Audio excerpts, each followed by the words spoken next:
Well, as we continue to watch these protests, new analysis of the presidential campaign finds that Donald Trump is the big winner, at least when it comes to media coverage. According to a new report and a firm that tracks media coverage, Trump has earned close to $2 billion worth of free media attention. $2 billion.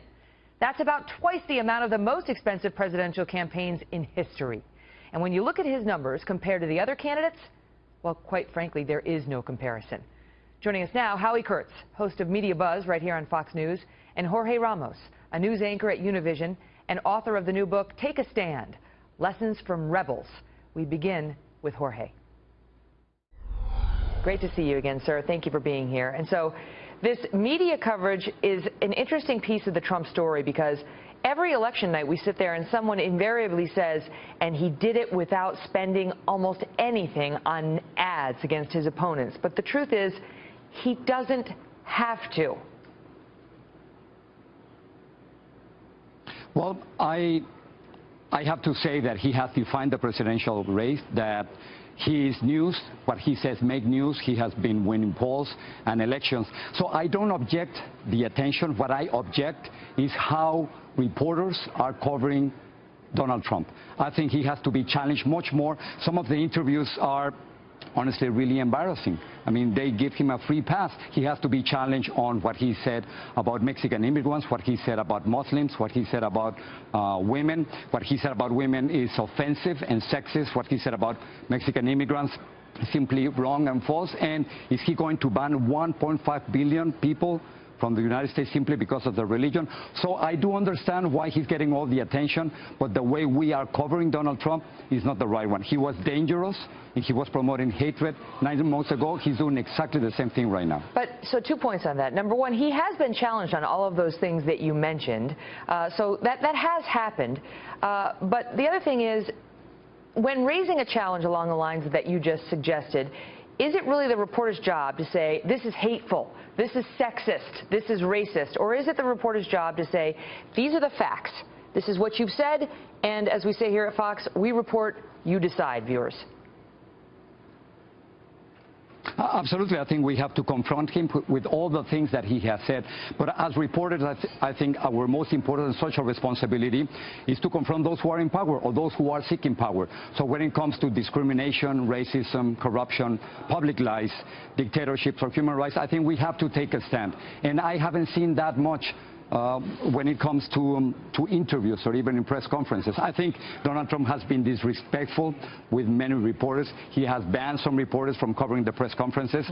And unless we do that, and that is our responsibility, I don't know who's going to do it. That's precisely our job, to ask tough questions. And honestly, Megan, I don't think he's been getting the tough questions. And when everybody says asking him about process and polls, but we have to ask him about content, about racism, about discrimination, and that hasn't been done enough. A policy. But the question I have for you is, to what extent is that because Trump intimidates many in the media, and others simply want access? He rates.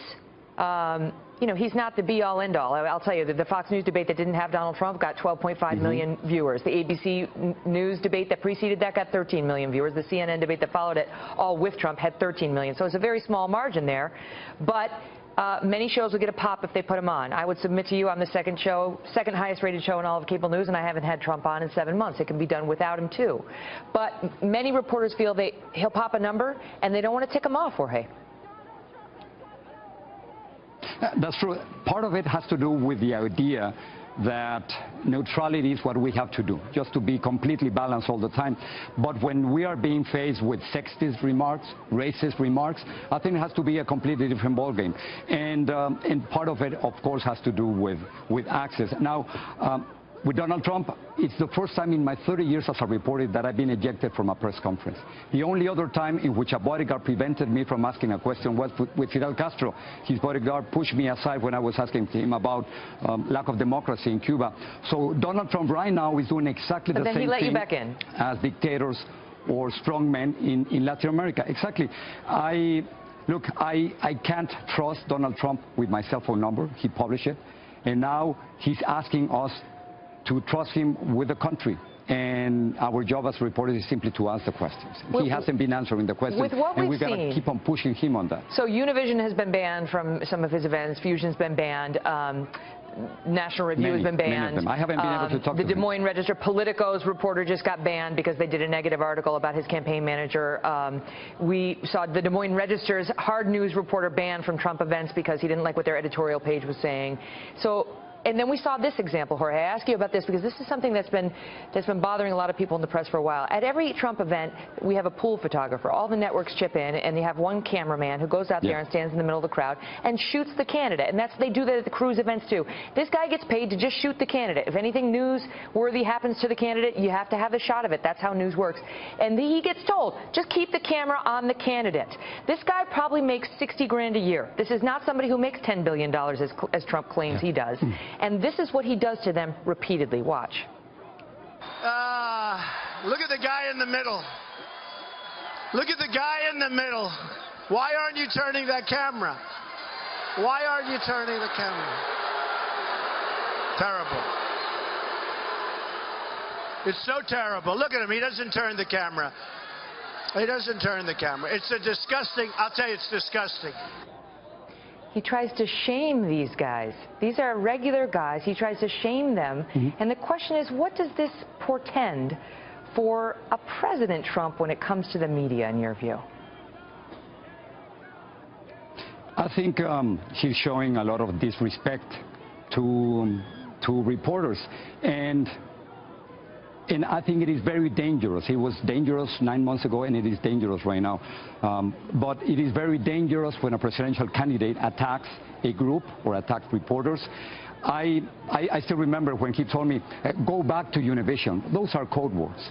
And just a few seconds later, one of his supporters outside the press room told me, get out of my country.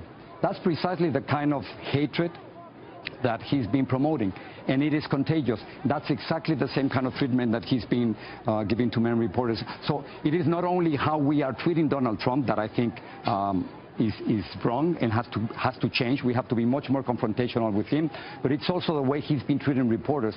And if we allow that, I don't think we're doing our job, Megan. And others then see how certain reporters get treated, and they don't want the same for themselves, and then they make their own choices. Jorge, it's great to see you. Thank you.